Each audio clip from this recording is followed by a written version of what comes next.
안녕하세요, 주린이 아재입니다. 금일 이즈미디어 리뷰 한번 해볼 거고요. 유상증자에 관한 얘기, 그리고 이즈미디어가 바라보는 뷰에 관한 이야기 한번 해볼까 합니다. 금일 주요한 공시로는 이제 이즈미디어가 유상증자를 결정했었는데, 그 전에 전환사채에 관한 이야기도 한번 다뤄보는 게 좋을 것 같아서 이 이야기까지 한번 포괄적으로 다뤄보는 시간 한번 가져보겠습니다. 이즈미디어가 이제 전환사채 발행한 이야기, 그리고 지금의 12억 상당의 유상증자 배정에 나선 이야기 한번 해볼 건데, 이 유상증자의 특이점이 있어요. 이 MOU를 통한 이 협약을 했는데, 그린박스와 NFT의 결제 솔루션을 공동 개발을 하면서 이 그린박스와의 관계에 대해서 한번 이야기 해보려고 합니다.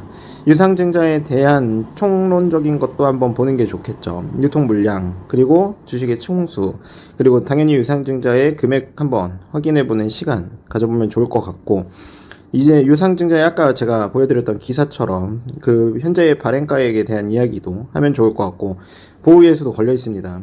이 보호예수도 공시를 보면서 같이 보는 시간을 가져볼 거고, 이 이즈미디어의 재무구조도 한번 보는 게 좋겠죠. 그래서 영익에 대한 이야기도 한번 해볼 거고, 이 부채 비율에 대한 이야기 한번 해볼 건데, 이 부채 비율을 얘기하면서 전환사채도 같이 보면 좋지 않나 생각을 해보고 있고요.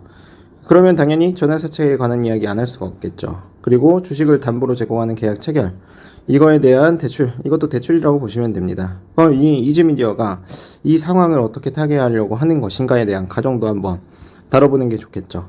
계약 상대방에 대한 그 주식 담보에 대한 이 부분에 대해서 담보권자가 누군지, 그리고 채무금에 대한 담보 비율이 어떻게 되어 있는지, 이런 것도 같이 한번 볼 거고요.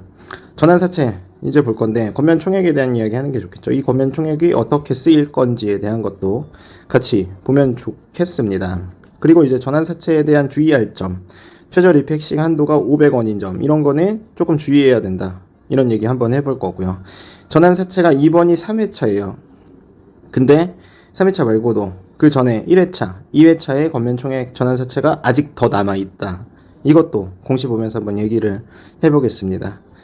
그리고 이제 회사 자체 행보에 무궁한 발전이 있길 바라면서 주가도 한번 보는 시간 가져볼 거고, 지금 제가 여기까지 써놓은 글이 이 내용에 답니다. 이제 공시를 보면서 얘기해 보겠습니다. 공시 읽어주는 아재 시작하겠습니다. 이즈미디어가 11.7억 투자 유치에 성공했습니다. 이 투자 유치가 결국엔 유상증자라고 보시면 되는 거고요. 이번 이즈미디어가 유상증자에 업무 협약을 같이 했어요. 그리고 그린박스가 이 유상증자에 참여하면서 간접적으로 이즈미디어의 지분에 투자하는 형식이 되는 겁니다. 이 유상증자를 통해서 이제 공동 개발을 하면서 결제가 가능한, 그러니까 NFT 공시 한번 볼 건데, 그리고 메타버스까지 아우르는 개발을 한번 해보겠다 라고 합니다. 공시를 보면 유상증자 결정, 그래가지고 지금의 주식의 총수는 712만 주인 거고, 이번 유증으로 발행되는 주식수는 53,212주가 되는 거죠. 유상증자의 자금은 11억 7,800만 원, 여기 써있죠. 이 규모로 크지는 않습니다. 그래서 이 부분은 참고해 주시면 되고, 이번 유증의 특징은 앞서 봤던 것처럼 그린박스와 파트너십에 따른 파트너사의 투자라고 본다, 이렇게 보는 게 좋은 거죠. 결국에는 자금이 들어오는 형식인 거고, 유상증자의 신주 발행가액이 22,000원으로 지금의 현재보다 더 높은 가격을 형성하고 있습니다. 그럼에도 1년간 전량 보호 예수기 때문에 이거는 절대적으로 이즈미디어에 굉장히 유리한 조건이다. 그린박스는 그래도 이즈미디어에 투자를 해줬다, 이렇게 보면 되는 거죠. 그래서 이런 부분은 굉장히 긍정적이고, 여기 제가 네모박스 쳐놓은 거, 메타버스의 신규 사업의 목적에 의미를 둔다 라고 보시면 됩니다. 근데 이제 재무구조를 한번 보면은 지속적으로 매출이 789억에서 한번 내려가서 671억, 한번 더 내려가서 220억으로 굉장히 사업성이 안 좋아 있는 상태였다 라고 보시면 되죠. 19년부터 20년 그리고 21년까지 지속적으로 3년 연속 적자 경영을 하고 있었습니다. 이 적자 경영을 하니까 당연히 회사는 부채를 더 끌어다 당겨 쓰게 되죠. 자본 대비 288%의 부채를 당겨 쓰면서 사업성의 확장을 최대한 해보려고 하는 모습을 보이고, 이런 부채 비율이 비약적으로 높아져 있는 상황의 타겟, 그럼 이 회사는 당연히 이거를 타겟을 해야 되는데 어떤 식으로 타겟을 할 거냐, 제가 생각하기엔 두 가지 경우의 수를 둔 것으로 보입니다. 하나, 전환사채 발행에 대한 결정. 이게 11월 30일 날 나왔던 거고요. 두 번째가 주식 담보를 제공하는 계약 체결.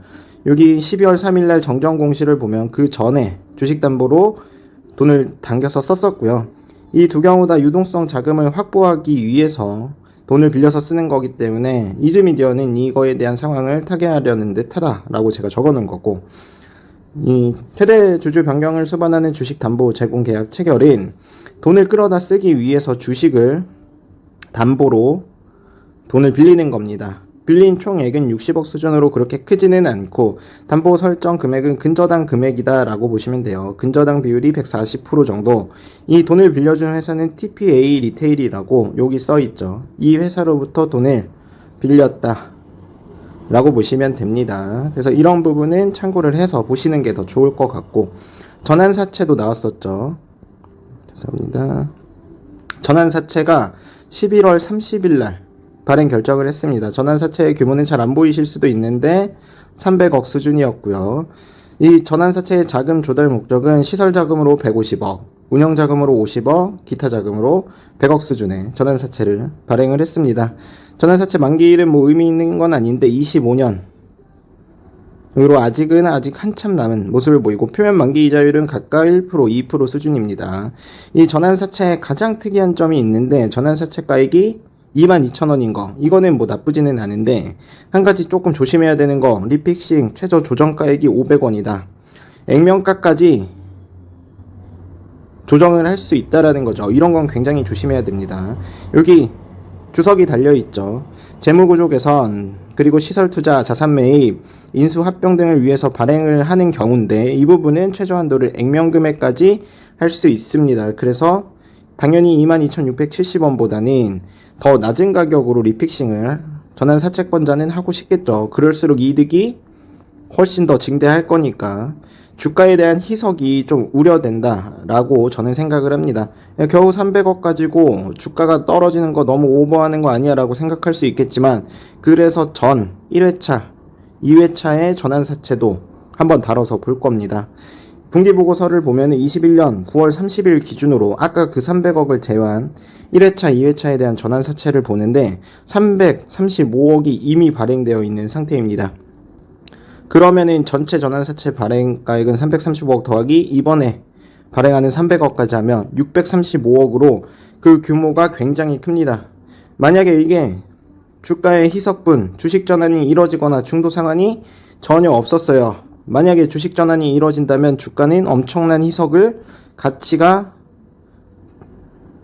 폄하되는, 가치가 떨어지는 구간을 분명히 겪을 겁니다. 이 전환사채로 가치가 떨어지면 3회차 전환사채권자는 리픽싱을 통해서 전환가액을 조정을 무조건 하겠죠.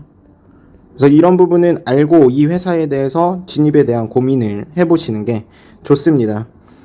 주가가 계속 지지부진한 흐름을 이어가다가 최근에 메타버스 관련으로 그리고 44,900원까지 올랐었네요. 지금의 현재 가격보다 2배가량 높았던 고점을 형성하고 조정을 받고 있는데, 이즈미디어에 대한 모멘텀을 나쁘게 보는 거는 아닙니다. 근데 현재 시총 1,400억으로 돼 있는데 지금의 밸류가 적정한지 이거 고심 한번 해봐야 되지 않으신가 저는 생각을 합니다. 앞으로 나올 추가 상장에 대한 리스크 635억입니다. 무려 지금 시총이 1,400억 수준이고 거의 반에 해당되는 금액이 상장을 하게 된다면 이의 모멘텀을 발현은 좀 많이 늦어지지 않을까 생각을 합니다. 미래 먹거리 산업인 거는 맞고 이슈성 또한 훌륭합니다. 모멘텀 또한 NFT, 메타버스까지 아주 다 좋은데 전환사채라는 무시한 장벽이 남아있다 생각하시면 됩니다. 이번에 투자개발 및 무형자산의 취득의 건, 앞으로 이런 투자와 관련돼 나오는 모멘텀들이 회사 자체 행보에 무궁한 발전이 있기를 바랍니다. 내용이 괜찮으셨으면 구독 한번 부탁드리겠습니다.